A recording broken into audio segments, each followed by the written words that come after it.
Bueno, buenos días a todos los asistentes, asociados y no asociados. Este es el primer webinario que organizamos desde CACEAS Procon y esperemos que no sea el último. Las nuevas herramientas nos dan la oportunidad de que más gente pueda asistir a este tipo de eventos. Agradecer en primer lugar la asistencia de todos vosotros y sobre todo a Bacillero por contar una vez más con nosotros en un aspecto tan importante como es este. Bueno, el webinario, como sabéis, durará aproximadamente una hora. Ahí veremos fundamentalmente las actuales líneas de avales ICO, COVID-19 y plan financiero que nos van a presentar, por un lado, Begoña Fernández, socia de Corporate de Bacillero, y por otro lado, Ana Espiniella, socia de Derecho Fiscal y Tributario de Bacillero. Begoña nos hablará en primer lugar sobre la presentación de la situación actual, características de las líneas de avales ICO, qué requisitos, control del ICO y riesgo de anulación, garantías complementarias y los aspectos fundamentales para elaborar un plan financiero fiable y que sea de utilidad. Posteriormente, Ana nos hablará de las posibilidades de aplazamiento en el ámbito tributario. Finalmente, tendréis un turno de preguntas que sí os agradeceríamos que a medida que vais surgiendo las preguntas o las dudas, tenéis un chat donde podéis ir escribiendo las preguntas. No esperéis al final, de esta forma podréis ver qué preguntas se hacen y podéis ver si la pregunta que queréis hacer ya está repetida o no. Cuando se acabe la exposición, daremos por orden, daremos paso a, leeremos las preguntas para las ponentes, para que se trate de contestar. Pero yo os digo que, por favor, las dudas que tengáis, vayáis generándolas ya para dar tiempo de ir ordenándolas. Y sin más dilación, nada, agradecer nuevamente a las ponentes y paso la palabra a Begoña. Gracias, Luis. Buenos días a todos y muchas gracias por acompañarnos. El objetivo principal de mi intervención, como avanzaba ahora mismo Luis, es analizar y tratar de clarificar la información sobre la línea de avales del ICO, ya que es el instrumento que el Gobierno ha configurado para facilitar liquidez a las empresas y autónomos un poco ante la crisis originada por el COVID-19. Para ponernos en situación, bueno, pues creo que es conveniente dar unas mínimas pinceladas, ¿no?, para repasar brevemente el impacto de esta crisis, ¿no? Como todos saben, el estado de alarma ha supuesto una ralentización o paralización de la actividad económica en la generalidad de los sectores. Esta situación, además, se ha ido produciendo pues, no solo en España, sino secuencialmente, pero de forma generalizada en otros países del mundo. Y nos encontramos pues, ante una crisis de dimensión mundial. No obstante, España es uno de los países más afectados y que se prevé que salga peor parado de la crisis sanitaria. El Fondo Monetario Internacional prevé ya una caída del PIB en España para 2020 de un 8%, caída anual que no se veía pues, desde la guerra civil. En lo que es el sector de la construcción que nos ocupa hoy, el impacto puede ser especialmente importante, ya que por un lado le afecta pues, la actual parada y ralentización de la actividad y a medio plazo pues, previsiblemente le afectará la situación de crisis general en la que bueno, pues nos veremos un poco sometidos, ¿no?, que reducirá inversión empresarial o por lo menos la ralentizará, contratación pública y la capacidad adquisitiva de los particulares. Con este panorama, pues a las empresas no nos queda otra opción que tomar medidas de adaptarnos a la situación, ¿no? Porque aun cuando se nos faciliten o se faciliten instrumentos para facilitar la financiación, quienes van a sufrir las pérdidas en la actividad y quienes van a tener que devolver la financiación son las empresas. Por ello, bueno, pues en este momento es muy importante analizar las previsiones de actividad de nuestra empresa y dotarnos de recursos financieros que eviten pues, entrar en situaciones de iliquidez que, como se suele decir, es por la caja, ¿no?, por donde mueren las empresas. Si nos ahogamos y nos quedamos sin liquidez, pondríamos en riesgo la continuidad de la actividad. Las líneas de financiación bueno, pues apoyadas con avales del ICO pueden facilitar a la empresa la obtención de estos recursos financieros. Y de ahí, bueno, pues su interés y el interés y la demanda, ¿no?, que están suscitando ya pues, en todas las entidades financieras. Para pasar a explicar las características de la línea, voy a seguiros la presentación que arrancaría ahí. Bueno, vamos a hacer un repaso de todas las líneas generales bueno, pues de lo que es la regulación y los acuerdos que ha establecido el ICO con las entidades financieras y luego, bueno, pues en el turno de preguntas, si tenéis cualquier cuestión, pues ampliamos. Como sabéis, bueno, pues en marzo se aprobó una dotación de hasta 100.000 millones de euros a través de avales para facilitar esa liquidez a las empresas, ¿no? Y bueno, pues con objeto de paliar los efectos económicos del COVID-19. El Gobierno, bueno, pues otorga estos avales a través del ICO, pero bueno, luego son las entidades financieras las que tienen que gestionarlo y conceder la financiación. Hasta el momento se han aprobado 2 tramos, un primer tramo de avales por 20.000 millones, que se destinaban 50% a autónomos y pymes y otro 50% a grandes empresas. Y hace unos días se habilitó un segundo tramo con otros 20.000 millones y este está destinado a autónomos y pymes. Cuando hablamos de pymes, como hay tanta normativa, aquí hay que tener en cuenta que lo que aplica es el requisito o la definición de la Unión Europea. Menos de 250 trabajadores y un volumen de negocio no superior a 50 millones o un balance no superior a 43 millones nos sitúa en la condición de pyme.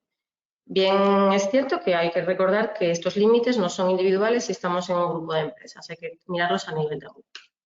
Por otro lado, la financiación o la línea de avales, mejor dicho, del ICO, es válida para empresas domiciliadas en España y se incluye también las empresas públicas.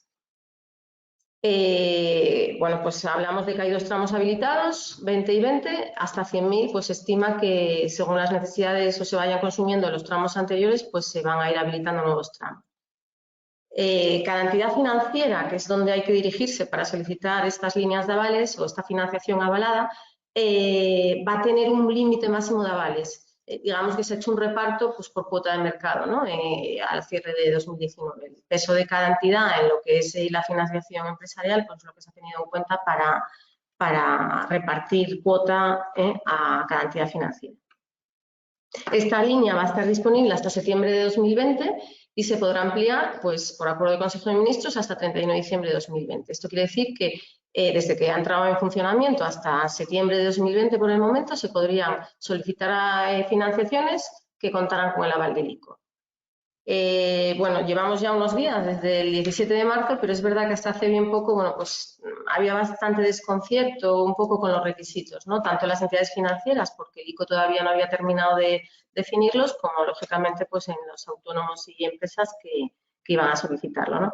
Pero bueno, sí que es verdad que ya está un poquito más claro, aunque bueno, parece ser que siguen llegando adendas a los acuerdos que hay suscritos entre el ICO y las entidades financieras, pero bueno, digamos que ya se dispone de un marco bastante claro de condiciones, ¿no?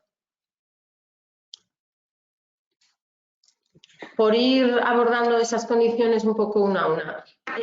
¿Quién no puede acceder a esta línea? Hemos dicho que es para pymes y autónomos y para grandes empresas.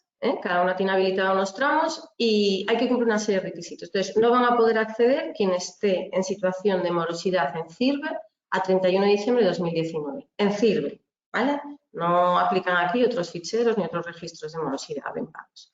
Quienes estuvieran también sujetos a procedimientos concursales a la fecha del Real Decreto 17 de marzo de 2020. Y se entiende por procedimiento concursal tanto el estar en concurso de acreedores como haber solicitado un 5 bis o bien en una circunstancia de sobreseimiento general de pagos que pueda hacer que cualquier acreedor te inste un concurso de acreedores. En esas situaciones, bien de morosidad o bien con un procedimiento concursal, a esas fechas no se puede acceder a esta línea. Y luego, bueno, hay determinados sectores como el financiero y el del seguros que no tampoco entran en esta línea. ¿A qué se puede destinar la financiación? Pues en términos generales se define que a facilitar liquidez. Y bien es verdad que se detalla, ¿no?, una lista, pero que no es una lista cerrada de conceptos. Se habla de pago de salarios, de facturas de suministros y proveedores, necesidades de capital circulante, que es más amplio el concepto, y dice incluyendo las derivadas de vencimientos, de obligaciones financieras, o sea, podemos pagar cuotas de préstamos o una línea que haya vencido, tributarias, pagos de impuestos y alquileres. Una indicación que, bueno, que no está dentro de esa lista, pero que se podría entender que podría quedar incluida al hablar de necesidades de capital circulante y que yo creo que, bueno, pues que va a tener su repercusión estos próximos meses, pues podría ser la morosidad o el pago de clientes que tengamos, ¿no? En realidad, por pérdida de derechos de cobro de clientes que no se recuperen o no se realicen a vencimiento, tendríamos una reducción de capital circulante que nos generaría necesidades de capital circulante. Bueno, esto no está definido así en lo que es la lista de conceptos a los que se puede aplicar la línea, pero sí que podría entrar dentro de lo que son necesidades de circulante o de capital circulante. Con lo cual, bueno, si estáis en un caso que a lo largo de unos meses ahora surjan, bueno, pues cuentas a cobrar que no se puedan recuperar, podría tratar de incorporarse dentro de estas líneas de financiación. ¿A qué no se puede destinar la financiación y está taxativamente prohibido? A refinanciar operaciones anteriores. No se pueden cancelar anticipadamente operaciones que tuviéramos formalizadas con una entidad financiera para ahora incorporarlas en esta línea. Una nueva financiación con las condiciones de aval del ICO. No es viable, no es factible. Pero sí, repito, como decía antes, se pueden pagar las operaciones, digamos, de préstamo o cuotas de préstamo o las líneas los pagos de las líneas de circulante o de las pólizas de crédito que venzan a su fecha de vencimiento. Lo que está prohibido es anticipar vencimientos, cancelando, ¿vale? Por otro lado, en cuanto a la cuantía, ¿cuánto se puede solicitar? No hay un límite mínimo ni máximo, lo que hay es un conjunto de requisitos. Si pedimos hasta 1,5 millones, lo que se dice es que están sujetas al régimen de ayudas de minimis, que lo que hace es que, bueno, pues que en vuestro sector en concreto dispondríais de 1,5 millones dentro del conjunto de ayudas incluidas en este régimen. Si hubierais tenido ayudas anteriores, se descontarían de ese importe. Imaginaros una ayuda de 300.000 euros del tipo que sea que fuera acogida al régimen de ayuda. Pues en vez de 1,5 millones, el límite que se podría solicitar sería 1.200.000, ¿vale? Pero por otro lado, cuando se habla de operaciones superiores a 1,5 millones, la sujeción es a una norma de la Unión Europea que es el marco temporal de ayudas de Estado, donde lo que plantea es el importe que se puede establecer como operación financiera, ¿no? Cubriría el doble de los costes salariales anuales, tomando como referencia el 2019, e incluyendo o considerando dentro de los costes salariales no solo el salario, sino también la seguridad social y las subcontratas de personal. Y el otro concepto que podría cubrir es el 25% de la facturación de 2019. Es decir, que si yo digo, soy una empresa que factura pues 10 millones, ¿no? El 25%, 2,5 millones, pues ese podría ser mi límite de línea de financiación. O bien, si es superior, el mayor de los costes salariales, el doble de los costes salariales anuales, tomando como referencia 2019 y incluyendo lo que acabamos de comentar. Esa sería una forma para acreditar cuál es el volumen de necesidades financieras en el caso de que superaran el 1,5 millones. Pero además queda una ventana abierta que es importante tener en cuenta y es que con la justificación adecuada y siempre con una autocertificación de las necesidades de liquidez que tiene que emitir el empresario o el autónomo, se podrían superar esos criterios o esos límites para cubrir las necesidades de liquidez de los próximos 18 meses para autónomos y pymes y de los próximos 12 para el resto de empresas, las que no son pymes. Y esto contado desde el momento de concesión de la financiación. Con lo cual, si se solicita una financiación y se acredita y se justifican las necesidades financieras de toda índole de los próximos 12 meses si no soy pyme o 18 meses si soy una pyme, podría acreditar un importe el que fuera, 5, 10 o la cuantía que fuera. Siempre, lógicamente, con una justificación adecuada, como se dice, y autocertificada esa solicitud por parte de la empresa. En cuanto al plazo, las operaciones y los avales van a tener el mismo plazo y el plazo que se establece como máximo son 5 años. Por lo que he visto, se están enfocando principalmente las entidades financieras a préstamos a 3 o 5 años y siendo el primero de carencia que, bueno, es muy conveniente. Pues porque como se prevé este año va a ser más complicado, pues bueno, pues peor será si hay que devolver nuevas cuotas de préstamos, ¿no? Con lo cual el primer año, los primeros 12 meses quedarían como carencia, obligados solo a pagar los intereses y a partir del término del primer año habría que amortizar. Lógicamente, si se pueden tener préstamos a 5 años, preferible que a 3. ¿Por qué? Bueno, pues por no llenarnos, ¿no?, de compromisos en un plazo más corto si lo puedo tener un poquito más amplio. ¿Qué parte de la financiación cubre el aval? Bueno, pues como muchos sabrán, en pymes y autónomos es el 80% y cuando no eres pyme el 70% si son nuevas operaciones y el 60% para las renovaciones. Las renovaciones, como ya había dicho antes, no es operaciones que vencen anticipadamente y que hago nuevas, sino operaciones que vencen y que, bueno, pues esa financiación me la concede nuevamente la entidad financiera a través de una nueva operación, ¿vale? Se cancela la anterior y a su vencimiento, que es la clave, y se renueva o se hace una nueva operación. Un tema muy importante, la entidad financiera va a poder pedir más garantías, ¿vale?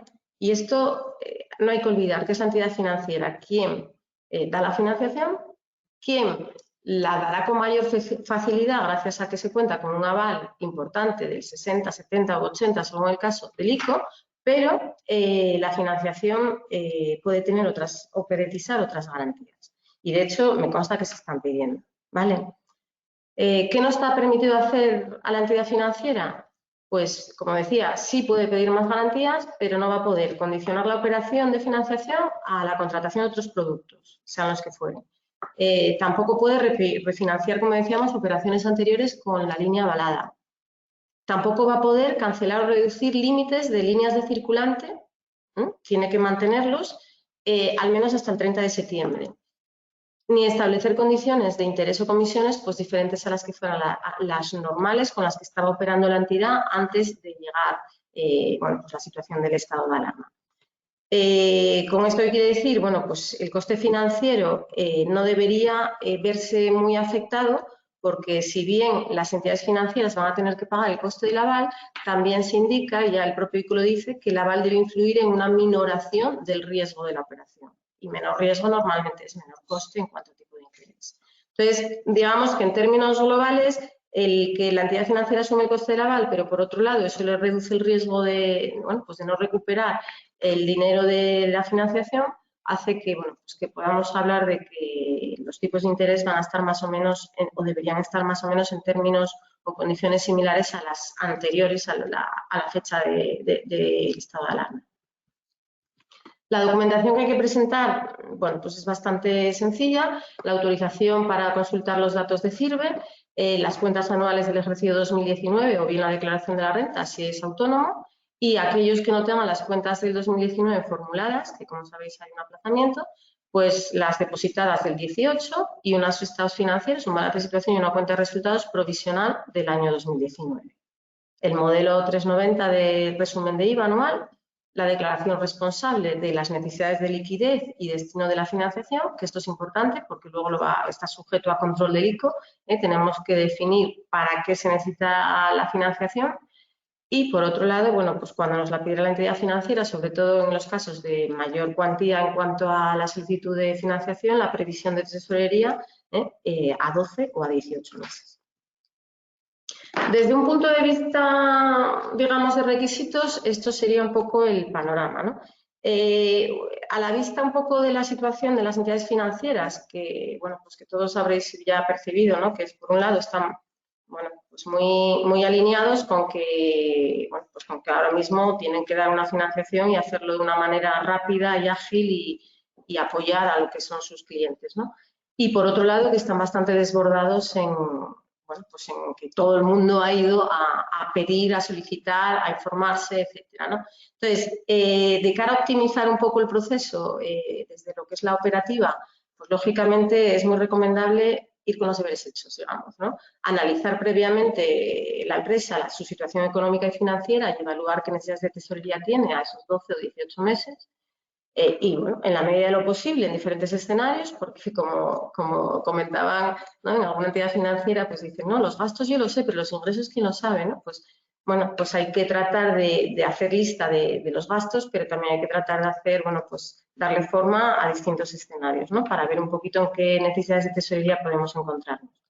Por supuesto, preparar esta documentación que comentaba anteriormente, que son documentos formales y que ya están casi todos presentados, y tener previsto, bueno, pues si vamos a solicitar la financiación que precisamos para todo el periodo pues, que nos pueden cubrir, esos 12 o 18 meses, o si es mejor, bueno, pues ahora a lo mejor hacer una primera solicitud más moderada y más sencilla y luego abordar una solicitud pues, más ambiciosa, ¿no? Con más alcance. Eso dependerá pues, de la situación de la empresa, de esas necesidades, cómo se cuantifiquen y luego de la urgencia que tenga en tener o conseguir esa financiación.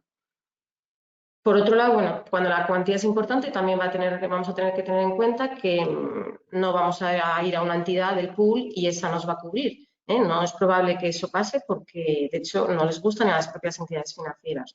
Lo que se está haciendo es tratar de ir básicamente a cuotas, a cuota, ¿no? El pool, pues cada entidad financiera tiene un peso y cubriría las necesidades, bueno, pues que proporcionalmente le correspondan. En operaciones muy pequeñitas, pues no será así, pero en las de un poco a un mayor importe o las que considera entidad, pues será así. Y luego, como en cualquier caso, bueno, pues debemos mantener una buena interlocución con nuestros gestores financieros pues para poder tener agilidad y saber claramente un poco qué es lo que precisan de acuerdo con la situación de nuestra empresa. Obviamente, cuanto peor sea la situación de la empresa o más dudosa, pues más información tendremos que facilitar, más requerimientos de previsiones de tesorería y explicaciones pues habrá que dar. Igual que cuanto mayor sea la solicitud de financiación, pues también probablemente mayores explicaciones nos pidan y mayor análisis de riesgos tenga que hacer la entidad financiera.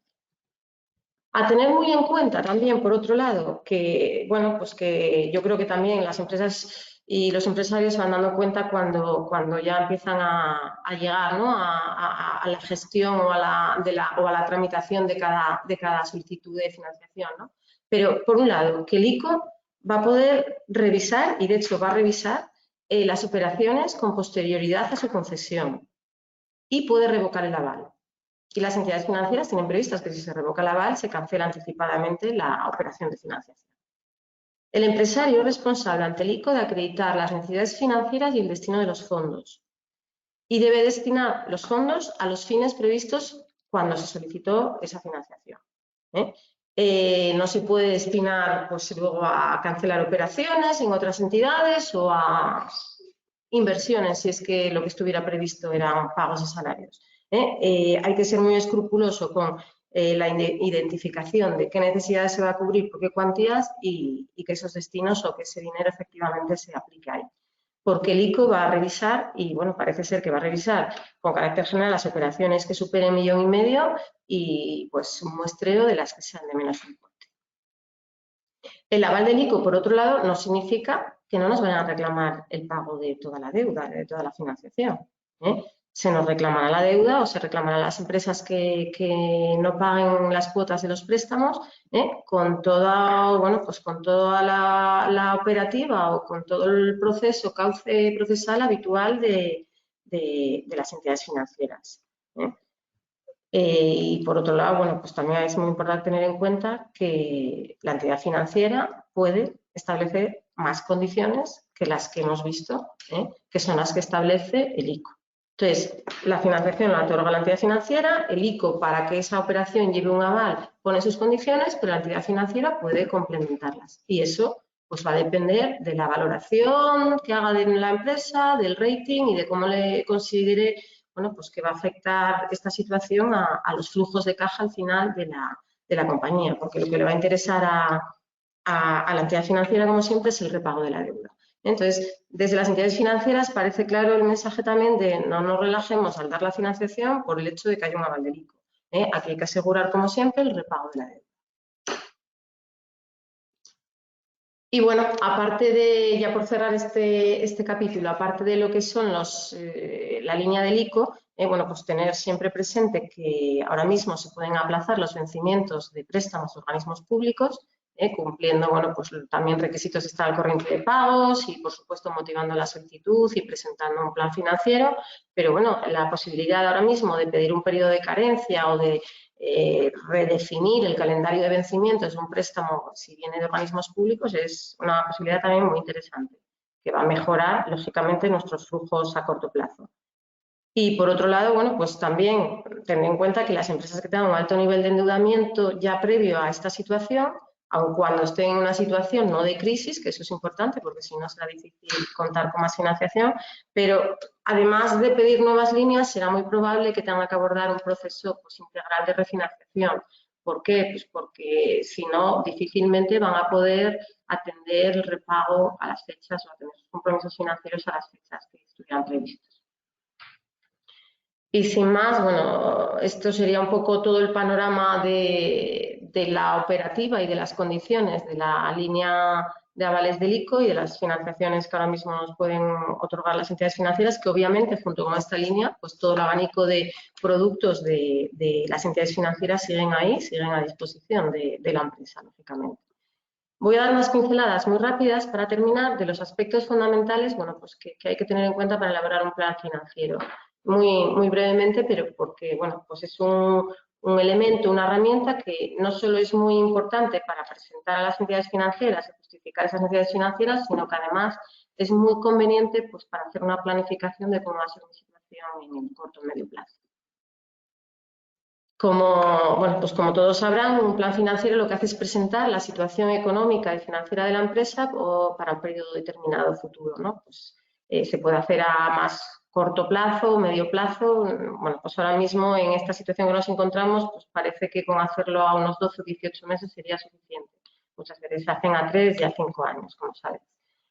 A las entidades financieras, este tipo de herramientas, este tipo de análisis, lo que le permite es analizar la evolución prevista para la empresa y, sobre todo, lo que más le preocupa a la entidad financiera, como ya decía, es la capacidad de reembolso de la deuda. Entonces, viendo los flujos de caja que se van a generar a través de la actividad y los compromisos que tenga la empresa, evaluará, bueno, pues en mayor o menor probabilidad de que la empresa pueda devolver o reembolsar la financiación que se le otorga.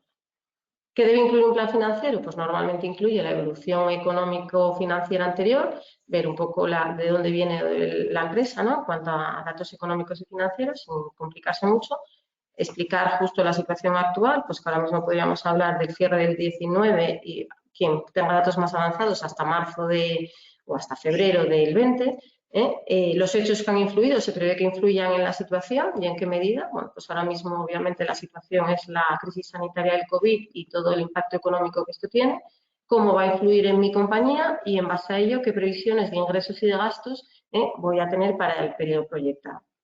Lógicamente, como comentábamos antes, los gastos son más previsibles, una parte de ellos, los gastos fijos, y los ingresos pues son más difíciles de prever, ¿no? Pero que sean difíciles de prever no quita que nos debamos poner en varios escenarios, ¿no? Oye, pues, ¿cuál es mi actividad normal? ¿Cuándo puedo entender que puedo recuperar toda o parte de esa actividad?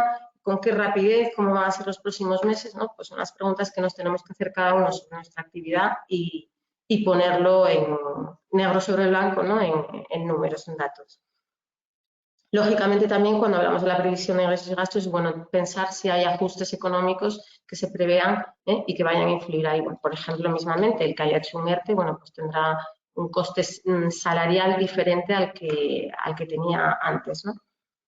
En base a esas previsiones, pues se obtienen los recursos generados por las operaciones y para llegar a unas previsiones de tesorería, pues tendremos en cuenta el conjunto de compromisos, ya sea financieros por pagos de cuotas de préstamos y demás, ya sea de deudas de proveedores o de otros pagos que tengamos pendientes a la fecha que estamos esperando el plan financiero, etcétera, ¿no? Incorporaríamos junto con el flujo de actividad los compromisos anteriores, cómo se pagan y los derechos de cobro anteriores, cómo se cobran para obtener esa previsión completa de tesorería. ¿Por qué? Porque a partir de ahí voy a poder tener pues un estado que me permita ver si tengo necesidades, de qué cuantía y en qué momento, ¿no? Aspectos importantes pues, para ir a pedir una financiación. Y sin más, como había comentado ya, bueno, pues una vez que identifico los desfases o esas situaciones ajustadas de liquidez, tendré que ver a través de qué instrumentos financieros los puedo cubrir. Las líneas nuevas de pólizas o préstamos, que podrían ahora mismo estar avaladas por la línea del ICO, o renegociar la deuda viva, esto ya sería una refinanciación con los bancos o las entidades financieras o las entidades públicas que hayan facilitado financiación, o bien, bueno, pues cancelar pues, el conjunto de operaciones, ¿no? Y formular nuevas operaciones, ¿no? Que sería una refinanciación más amplia aún. En cualquiera de los casos, lo que tenemos, como decía al principio, es que tratar de asegurar que la compañía, de mantener su actividad, va a poder mantener también su capacidad de pago y no va a entrar en una situación pues, de iliquidez. Y bueno, por mi parte esto es todo. Voy a trasladarle a Ana Espiniella la palabra para que explique las posibilidades de aplazamiento en el ámbito tributario, que aunque no son excesivas, bueno, pues sí las hay y es bueno conocerlas. Y me pongo a vuestra disposición para que en el turno de preguntas pues comentemos, bueno, pues contéis vuestras experiencias, si es que ya las tenéis en el tema de la solicitud o las dudas que podáis tener. Un saludo. Ana, te paso la palabra. Muchas gracias, Begoña. Bueno, nada, en primer lugar, muchas gracias por asistir. Es un placer para Ciero y para mí, como siempre, participar en este tipo de sesiones. Y como comentaba Begoña, pues bueno, me toca hacer un breve repaso sobre las medidas tributarias que se han aprobado estos últimos días y que pueden afectar, bueno, pues a la liquidez de las empresas. Está estructurada la presentación en 6 puntos muy breves, bueno, lo que sería la normativa aplicable, lo que sería la extensión de plazos de presentación de los impuestos estatales, lo que sería la extensión de plazos de presentación de impuestos autonómicos, en un cuarto lugar, lo que es aplazamientos excepcionales que han sido recientemente aprobados a nivel estatal. En quinto lugar, aplazamientos excepcionales de deudas tributarias autonómicas. Y, bueno, en sexto lugar, haremos una breve referencia a otros plazos de pago que podemos tener como comentaba, bueno, ahí os ponemos un poco el elenco de reales decretos ley, reales decretos y decretos del Principado que han sido aprobados últimamente, simplemente, bueno, como fuente de información. Son en los que se contienen las medidas tributarias y sin más pasamos a ver en el punto 4.2 lo que es la extensión del plazo de presentación de los impuestos estatales. Con carácter general, nos han ampliado los plazos de presentación de las declaraciones y de las autoliquidaciones periódicas. Cuando se aprobó el Real Decreto del estado de alarma, hubo un poco de dudas si se iba a suspender ese plazo, porque bueno, había una suspensión general de plazos administrativos, pero luego bueno, se modificó el decreto del estado de alarma para clarificar que todo eso no afectaba a los plazos tributarios, ¿vale? O sea, que con carácter general las declaraciones y autoliquidaciones no iban a ser objeto de suspensión su presentación. No obstante, pues antes de ayer, en el BOE del 15 de abril, se aprobó con carácter excepcional pues una ampliación del plazo de presentación de declaraciones y autoliquidaciones en el ámbito estatal, cumpliendo unos requisitos que vemos en la siguiente diapositiva. Afecta única y exclusivamente a sujetos pasivos que tengan un volumen de operaciones en 2019 inferior a 600.000 euros. O sea, que hay que ver el volumen de operaciones de 2019 para ver si se me van a aplazar los impuestos o no. Y no resulta aplicable para entidades que formen parte de grupos de consolidación fiscal o grupos a efectos de IVA o, bueno, con administraciones públicas que tengan un presupuesto anual aprobado superior a 600. Aplica a todas las deudas cuyo plazo de presentación finalizaba el 20 de abril y se establece una ampliación del plazo hasta el 20 de mayo o, en el caso de que se vaya a optar por la domiciliación bancaria, sería hasta el 15 de mayo de 2020. O sea, en síntesis, los impuestos que había que presentar el 20 de abril, el plazo de presentación, se ha pasado al 20 de mayo, siempre y cuando seamos pues esas entidades que tengan un volumen inferior a 600.000 euros en el año 2019. En el punto 4.3 hacemos referencia a la extensión del plazo de presentación de impuestos autonómicos en Asturias. Aquí estamos hablando de impuestos de competencia autonómica. Recordemos, pues transmisiones patrimoniales onerosas, actos jurídicos documentados, operaciones societarias, el impuesto sobre sucesiones e impuestos sobre donaciones. En este caso, el decreto del Principado sí ha establecido que hay una suspensión del plazo de presentación de las declaraciones y autoliquidaciones. Y matiza que, bueno, que la suspensión supone que una vez que finalice el estado de alarma, el plazo que restaba para presentar el impuesto, pues bueno, se reanudará sin más. Y una vez que sabemos cuándo tengo que presentar las declaraciones, que es lo que hemos señalado tanto en el ámbito estatal como en el autonómico del Principado de Asturias, pues cabe preguntarnos si de algún modo yo puedo aplazar el pago de esas deudas tributarias.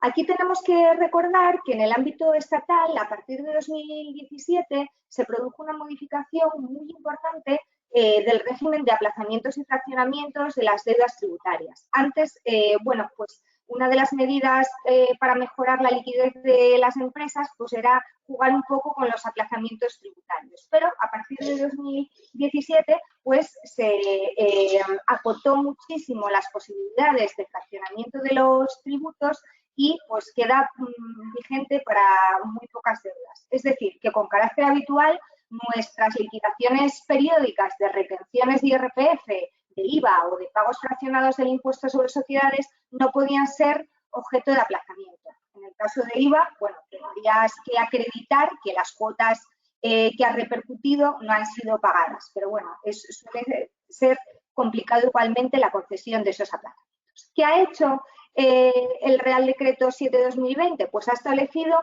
un aplazamiento excepcional con una serie de condiciones que son las que se señalan ahí. Esto será aplicable para sujetos pasivos cuyo volumen de operaciones no supere los 6.010.121 euros, es decir, el límite anterior hablábamos de 600.000, aquí para lo que es el aplazamiento de la deuda es que sea un sujeto pasivo con un volumen inferior a los 6 millones de euros señalados. Será, bueno, para los impuestos, se dice que para los impuestos cuyo plazo finalice entre el 13 y el 30 de mayo, bueno, estamos pensando pues, en los impuestos del 20 de abril o quien pueda aplazar la presentación al 20 de mayo para esos. Y el importe total del aplazamiento que puedo solicitar es de 30.000 euros y es en conjunto de todas las deudas tributarias. Incluso si tuviera algún aplazamiento previo que no hubiera aportado garantía, pues los plazos pendientes de esos aplazamientos también me computan en este límite de 30.000 euros. Eso sí, nos exige garantía para ese aplazamiento y cabe para todas las deudas tributarias. Es decir, me serviría para las retenciones de IRPF, para los pagos fraccionados y para el IVA. El aplazamiento es de 6 meses, se concede un único plazo, es aplazamiento, no fraccionamiento. Y, bueno, entendemos que como cualquier deuda tributaria podría pagarlo antes, que podría ser interesante, bueno, porque los primeros 3 meses no hay devengo de intereses de demora y los últimos 3 meses sí habría devengo de intereses.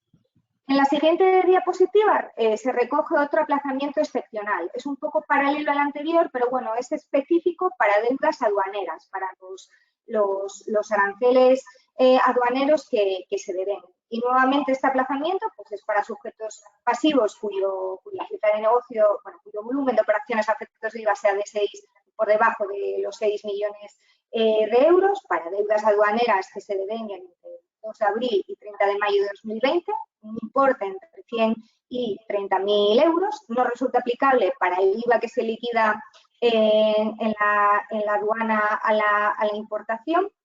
La garantía que se exige es la misma que se exige a efectos aduaneros y el plazo es el mismo que comentábamos antes, los 6 meses con los 3 primeros meses sin devengo de intereses y los 3 últimos meses en el que sí se produciría el devengo de intereses.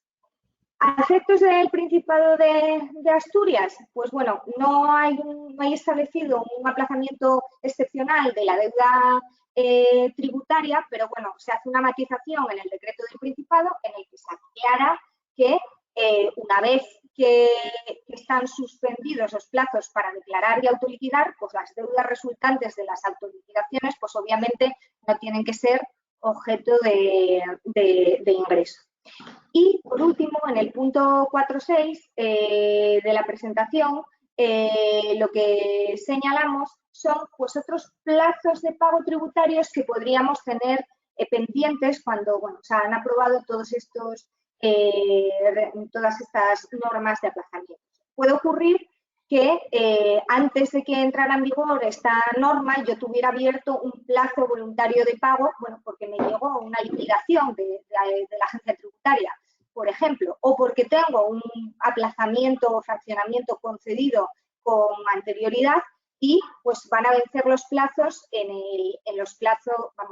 este periodo temporal en el que nos encontramos. Ahí lo que ha establecido la norma es que si yo tenía deudas notificadas antes del 18 de marzo o concesiones de aplazamientos y fraccionamientos cuyos plazos venzan hasta el 30 de abril, todo se va a pagar el 30 de abril. Y si tras el 18 de marzo se me notifica alguna liquidación o se me notifica alguna concesión de algún aplazamiento que tenía previamente solicitado, pues se dice que ese plazo, si hay algún vencimiento que se produce hasta el 20 de mayo, pues se van a dilatar hasta el propio 20 de mayo. Y bueno, en relación con estas medidas tributarias que son las que afectan a la liquidez, pues bueno, la agencia tributaria tiene publicada en su página web pues una información que va actualizando día a día, que puede estar para las dudas más frecuentes y para cómo se interpreta este tipo de cosas. El Principado también tiene publicada una nota sobre sus plazos y procedimientos que también está, sí que también está bien explicado. Y otro tipo de medidas tributarias que se han adoptado, pues bueno, han sido más de tipo de procedimiento tributario, ¿no? De cómo opera la suspensión de plazos, cómo opera la prescripción, la caducidad, los periodos de suspensión de los procedimientos, los plazos para interposición, pero digamos, bueno, eso ya es un poco más quizás que afecta a gente que lleva procedimientos tributarios que no directamente a la liquidez de las empresas. Y de momento estas son las medidas tributarias que están adoptadas. Eso no quiere decir que no se vayan a producir otro tipo de medidas que tendremos que ir viendo cuando se aprueben. Y yo creo que nada más, que muchas gracias y que sin más yo creo que podemos pasar al turno de preguntas. Muchas gracias, Begoña, y muchas gracias, Ana. Bueno, parece ser que de momento no hay preguntas en el panel.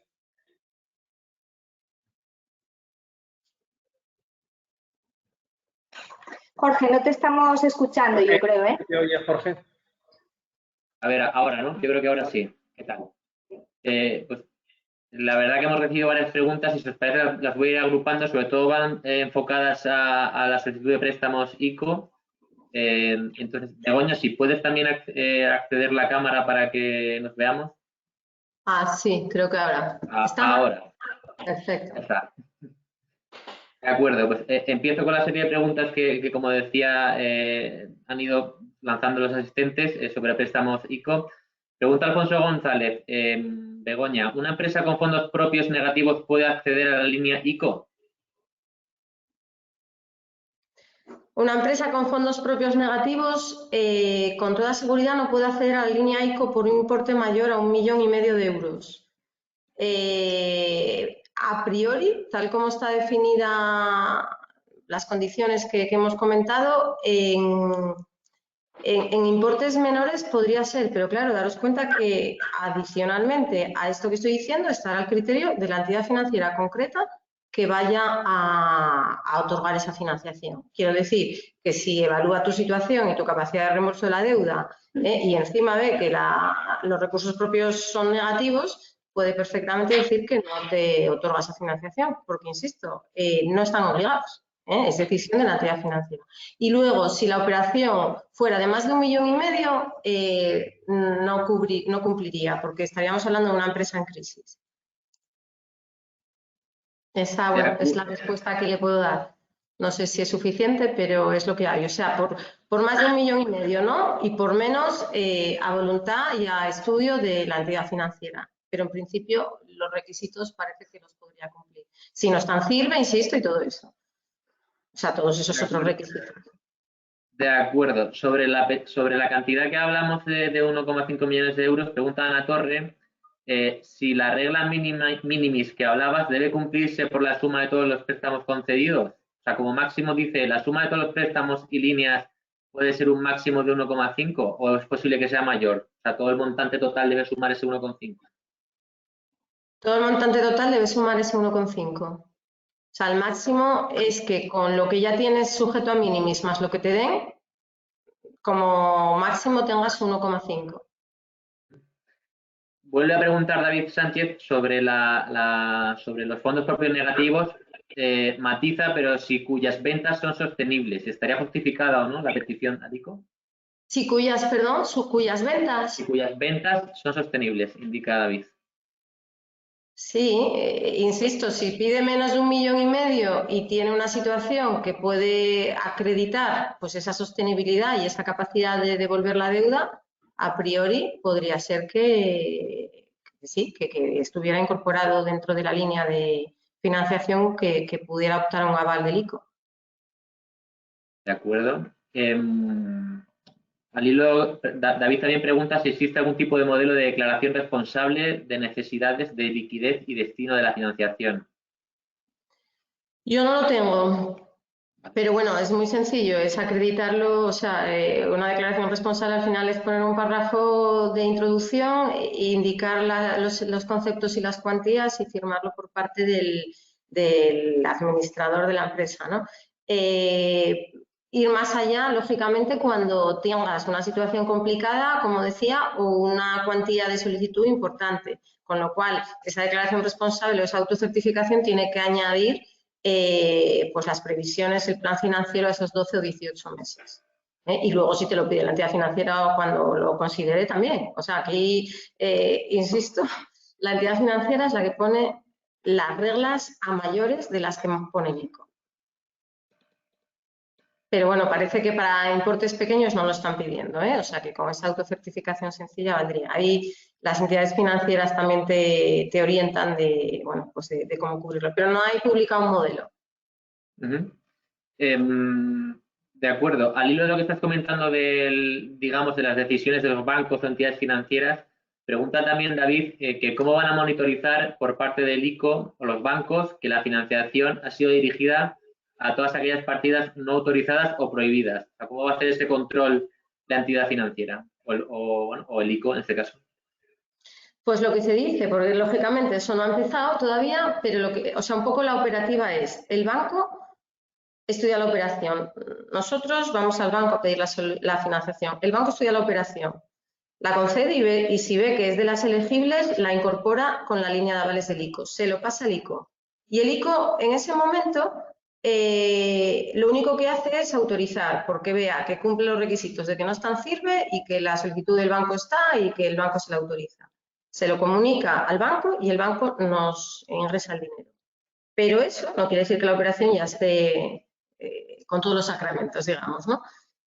A partir de ahí, no sé en qué tiempos, pero bueno, lógicamente podrá hacerlo durante la vida de la financiación, el ICO va a hacer un control y parece que está claro que lo va a hacer, que lo va a hacer de una manera importante. Para préstamos superiores a 1,5 millones, prácticamente con carácter general, se ha dicho que a todos, y para préstamos inferiores, pues un muestreo. O sea, ¿y cómo los controla? Es que las entidades financieras tienen compromiso de trasladar todas las operaciones al ICO. Primero, como digo, para poder dar esa liquidez, o sea, hasta que el ICO no da el ok inicial de trámite, que es un ok sin control, la entidad financiera no ingresa el dinero a la compañía. Es cuando le da el ok el ICO, dice, sí, mira, es verdad, no está en CIRBE y tengo el expediente, vale, ok, ingresas el dinero, pum, el banco lo ingresa. Pero luego el ICO, a lo largo de la vida del préstamo, va a poder llegar y controlar.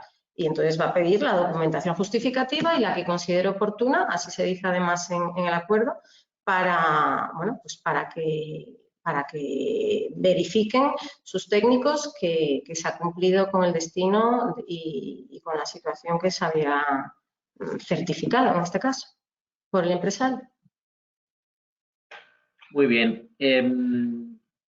en el apartado, digamos, o que hay varias preguntas relacionadas, voy a intentar encajarlas.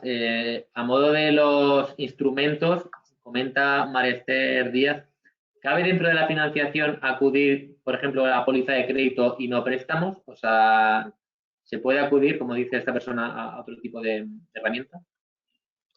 Sí, sí se puede. Parece también, parece es de muy pocos días, ¿no? Porque las entidades financieras tampoco llevan tanto con esto. Pero parece que el modelo preferido es el préstamo, ¿vale? Y préstamo a 5 con 1 de carencia es una buena operación. Pero sí parece que hay posibilidad de, vamos, sí se puede pedir pólizas, incluso he oído hablar alguna entidad financiera de pólizas a 3 años, que me parece también bastante interesante. Solo que, claro, a vencimiento hay que reembolsarla. Pregunta María José Cano, en esta línea del tipo de herramienta o instrumento, que cómo pueden las pymes calcular la aproximación de la cantidad a solicitar, si hay algún tipo de orientación o consejo en ese sentido, hacer el cálculo. Sí, a ver, eso era un poco lo que comentaba a la hora de la importancia de analizar la situación económica y financiera de la empresa. O sea, el método completo y correcto es hacerse un plan financiero, o sea, es decir, cuáles son los compromisos que ahora mismo actualmente tiene la empresa de pago, debo los salarios, debo unos impuestos que vencen en no sé qué fecha, debo a proveedores no sé cuánto y en tal calendario, etcétera, etcétera, hacerse una previsión mensual de tesorería de los próximos 12 o 18 meses, con lo que debo y con lo que van a ser las operaciones, con sus ingresos y gastos de los próximos meses de ese periodo. En base a esa información organizada y ordenada, digamos, en el tiempo, bueno, pues se hace una previsión de tesorería, normalmente con hoja de cálculo. Y, bueno, digamos que hay una cierta sistemática para elaborar esa previsión, pero lógicamente siempre pasa por conocer la situación actual, los vencimientos y los derechos de cobro que tengo, o sea, las obligaciones de pago y los derechos de cobro que tengo, y a partir de ahí añadirle lo que me van a generar las operaciones futuras, al plazo que prevea, 12 o 18 meses para lo que estamos hablando ahora. Una pregunta más sobre la cuestión relacionada con la solicitud de ICOs. Ya sería como una parte, o sea, al final o en el caso de que no se conceda, pregunta David Sánchez, si dentro del control que va a hacer el ICO, si no se declara factible, si se conoce qué repercusión puede tener para la empresa, devolución de liquidez, alguna sanción, es la pregunta que lanza David. Pues entiendo que la pregunta es qué pasa si luego no se cumple, le quitan el aval a la operación por no cumplir los requisitos. Y por lo que se ha visto también, las entidades financieras lo que están preveyendo es que si se quita el aval se cancela la operación. ¿Eso qué quiere decir? A lo mejor estabas en el año 3, imagínate un préstamo a 5 años, en el año 3 se revisa, no cumpliste y a esa fecha se cancela la operación. Entonces, ahí lo que te quedará es que tienes que liquidar el saldo pendiente y desconozco, la verdad, si hay previstas sanciones, pero no aparecen reflejadas en la normativa. Sí que en algún sitio vi que podrían trasladar los costes del tema del aval y demás, pero vamos, en principio sería que sería exigible la financiación inmediatamente. Muy bien. Esta pregunta va dirigida para ti, Luis, porque es un miembro de la asociación que dice lo siguiente. José Manuel Álvarez Bedia. En nuestro caso nos hemos encontrado con alguna entidad que pone impedimentos a la concesión de financiación a empresas particulares del sector inmobiliario. Si tenéis constancia en la asociación que se aplica esta exigencia, si vais a, en ese sentido, hacer algo para que no se aplique o tenéis algún tipo de información sobre esta medida. De momento no tenemos información al respecto, pero bueno, vamos a indagar en el asunto y desde luego sí. Vamos a ver qué soluciones se pueden dar. Ya te digo, de momento ninguna empresa se nos ha contactado para el tema. Muy bien. Y última pregunta, una pregunta si se va a enviar la presentación en PDF. A todos los asistentes se os enviará un correo os va a llegar el vídeo, un link para que lo podáis volver a ver y también con la presentación, de eso no os preocupéis. Por parte de las preguntas, nada más. No sé si queréis anotar o comentar algo más. Luis, Ana, Begoña.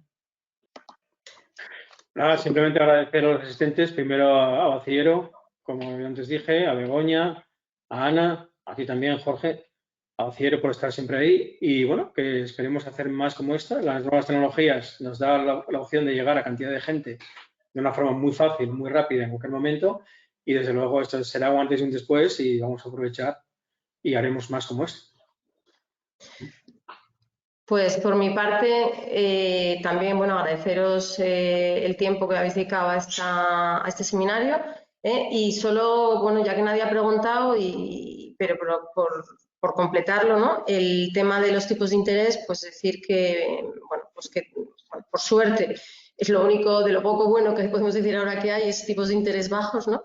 Y bueno, parece que va como esa obligación que tienen las entidades financieras de no ser abusivos en este momento, pues parece que las operaciones se están firmando muchas a 1,5 y bueno, y si hubiera que decir un tramo, digamos, de tipos, pues podríamos estar entre el 1,5 y el 2,5 de interés, con lo cual, bueno, yo creo que son condiciones bastante asequibles, ¿no? Y nada, ponernos a vuestra disposición si necesitáis algún tipo de apoyo para preparar planes financieros o interlocución con las entidades financieras, porque bueno, pues porque creo que es importante en este momento hacerlo bien y que evite, como comentaba al principio, pues situaciones de iliquidez, ¿no? Que nos puedan poner en riesgo la continuidad de la empresa. Y nada, a vuestra disposición y muchas gracias. Muy bien, pues nada, damos por concluido el webinario entonces. Hasta otra ocasión. Gracias a todos. Hasta luego. Gracias.